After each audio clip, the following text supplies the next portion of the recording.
सबसे पहला कदम ज़ख़म की सफाई और धुलाई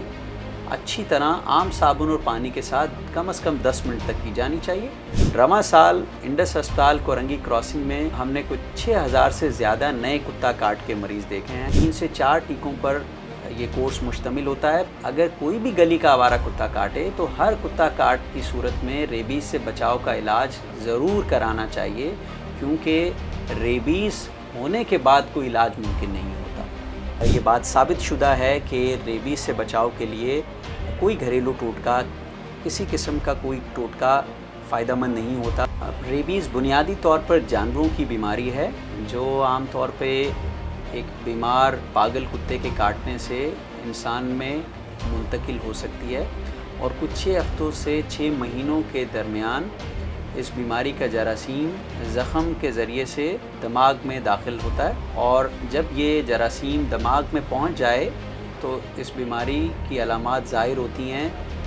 जिसको हम रेबीज़ इंसेफेलाइटिस कहते हैं। इब्तदाई तौर पर बेचैनी, सर दर्द, बहकी मरीज़ बातें करने लगता है और फिर पानी से घबराहट होती है, हवा से घबराहट होती है। इस हद पर जब ये बीमारी पहुंच जाए तो फिर ये लाइलाज हो जाती है, यानी इसका दुनिया में कहीं कोई इलाज मुमकिन नहीं रहता। लेकिन जब कुत्ता काटा या वो जानवर जिसके काट से रेबीज़ का ख़तरा हो सकता है,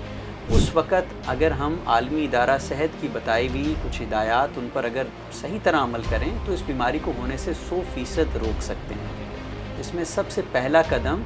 ज़ख़म की सफाई और धुलाई अच्छी तरह आम साबुन और पानी के साथ कम से कम 10 मिनट तक की जानी चाहिए, और उसके बाद किसी करीबी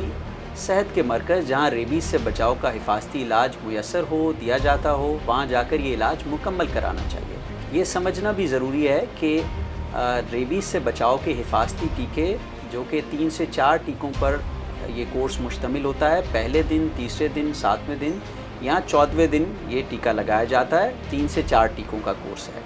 और इसके अलावा अगर ज़ख़म गहरी नोयत का हो तो डॉक्टर फ़ैसला करता है फ़ौरी मुदाफ़ियत के लिए ज़ख़म के अंदर भी पहले दिन दवा लगाई जाती है। अगर ये इलाज बर वक्त सही तरह मुकम्मल कर लिया जाए तो फिर रेबीज़ को होने से हम 100% रोक सकते हैं। रवां साल इंडस अस्पताल कोरंगी क्रॉसिंग में हमने कुछ 6000 से ज़्यादा नए कुत्ता काट के मरीज़ देखे हैं, जिनको अपनी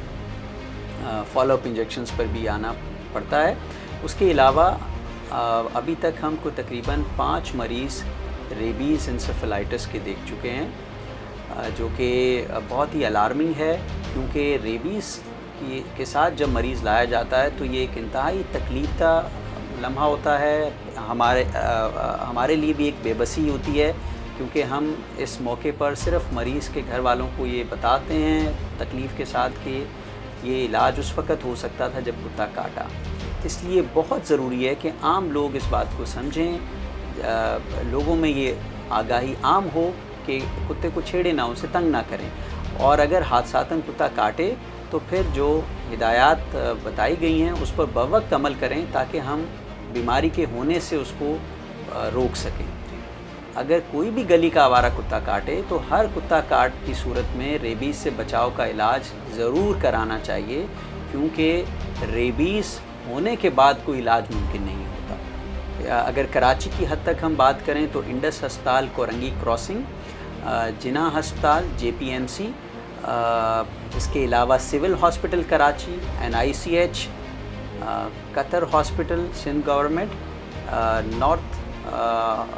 government hospital, children government hospital and Liaquatabad Sindh government hospital, ये वो अस्पताल हैं जहां रेबीज़ से बचाव के हिफाजती इलाज दिए जाते हैं। कुत्ता काट के बाद हम अमूमन देखते हैं हमारे पास क्लिनिक में पेशेंट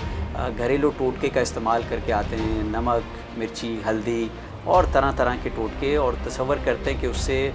जहर का काट होगा, बीमारी का इलाज हो जाएगा, जबकि ये बात साबित शुदा है कि रेबीज़ से बचाव के लिए कोई घरेलू टोटका, किसी किस्म का कोई टोटका फ़ायदेमंद नहीं होता, बल्कि ज़ख़म की सफाई धुलाई आम साबुन पानी से करना ज़रूरी है। और फिर सबसे ज़्यादा तकलीफ़दा मरहला हमारे लिए उस वक़्त होता है जब रेबीज़ के साथ मरीज़ अस्पताल लाया जाता है। गली मोहल्ले में जो कुत्तों की आबादी है, बहुतात है, उसकी मुनासिब तरीके से उसकी रोकथाम करना भी बहुत ज़रूरी है। اور عام لوگوں کو، بچوں کو یہ سمجھنا چاہیے کہ کتوں کو تنگ نہ کریں، اسے چھیڑے نہ، اسے مارے نہ، کیونکہ جب کتے کو چھیڑتے ہیں جس کو ہم پروووکیشن کہتے ہیں تو اس سے کتا لپک کے کاٹتا ہے، اور بچوں میں زیادہ تر خطرات ہوتے ہیں کیونکہ بچے پھر اپنا دفاع نہیں کر سکتے، تحفظ نہیں کر سکتے، اور بچوں میں خطرہ بہت زیادہ ہوتا ہے۔